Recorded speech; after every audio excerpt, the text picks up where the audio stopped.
વાળી નોટ છે એ શું કહેવા માંગે છે?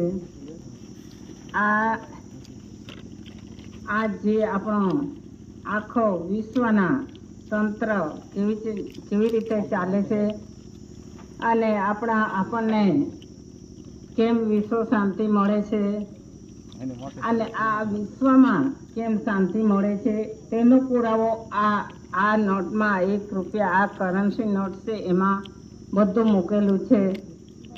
અને આ 2 વાળી નોટ શું કહેવા માંગે છે?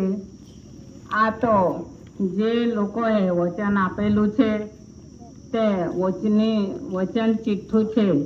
એમાં જે વચન આપ્યું છે ને આ ભારત સરકાર ગવર્મેન્ટ ઓફ ઇન્ડિયા એમાં પુરાવો છે.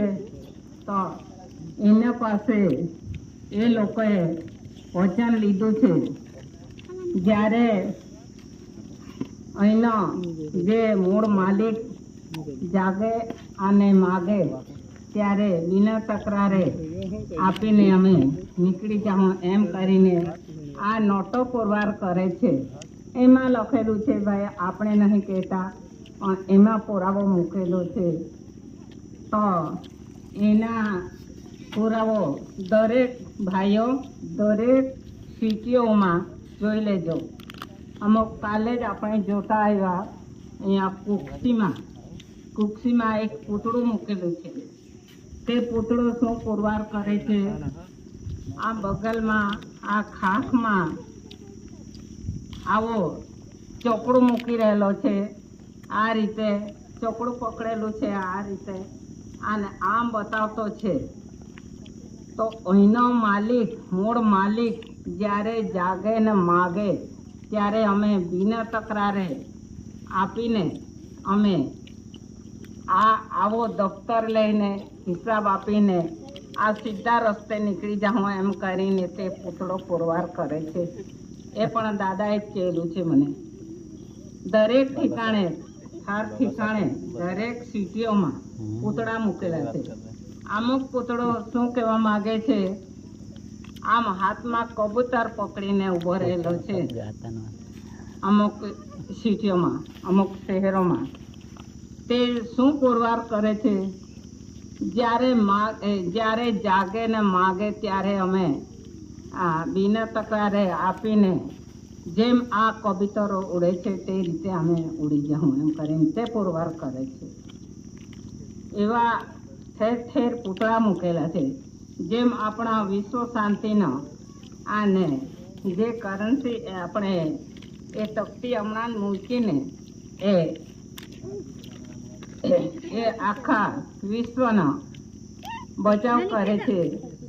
તેનો આપણે દાદાનો પુરવાર આપણે ઠેર મૂકતા છે. તે રીતે એ લોકોએ મૂકી રાખ્યું છે. પણ આપણા વાળાને કોઈ સમજાતું નથી.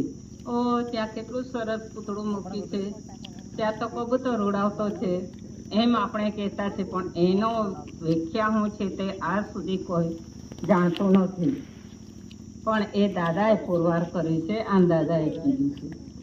કોઈ સિટીઓમાં પેલા ઘોડા પર બેસીને સવાર બનીને એકદમ ઘોડો દોડાવે છે અને જાતો દેખાય છે આપણને એવો પૂતળો મૂક્યો છે. તો તે પણ જ્યારે આપણને અહીંયા હિસાબ માગે તે હિસાબ આપીને આપણે આમ જેમ ઘોડો દોડી જાય છે તે રીતે આપણને દોડતા નીકળી જવું પડે એમ કરીને તે પુરવાર કરે છે. આવો પુરાવો મૂક્યો છે ભાઈ.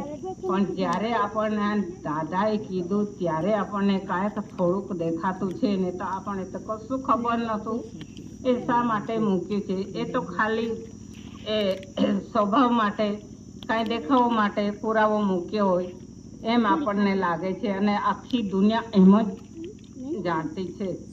પણ એ પુરાવો આ રીતે મૂક્યો છે. અને આપણાનો પુરાવો નંદરબારામાં જોઈ લેજો કેવું સરસ બેલગાડું બનાવ્યું છે અને બળદ જોડ્યા છે અને પેલો ખાનદાનનો બચ્ચો ગાડલામાં બેસીને ગાડું હાંકે છે. તે આપણો પુરાવો છે. કેમ કે આ ગાડલું લઈને આપણે ખેતરમાં અનાજ મૂકેલું છે, અનાજ પાકેલું છે અને આ બળદ જોડીને આ ગાદલું લઈને પછી આપણે ખેતરે જવાનો, ત્યાંથી ગાદલામાં ભરીને ઘરે લઈ આવવાનો, એવો આપણા આદિવાસીનો પુરાવો મૂકેલો છે.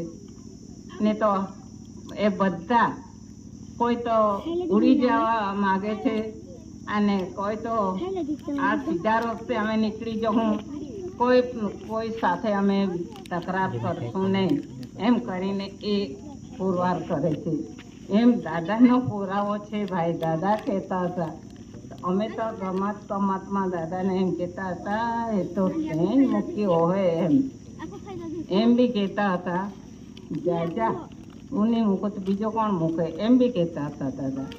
આવા પુરાવા દાદાએ મૂકેલા છે સીટીઓમાં, જોઈ લેજો.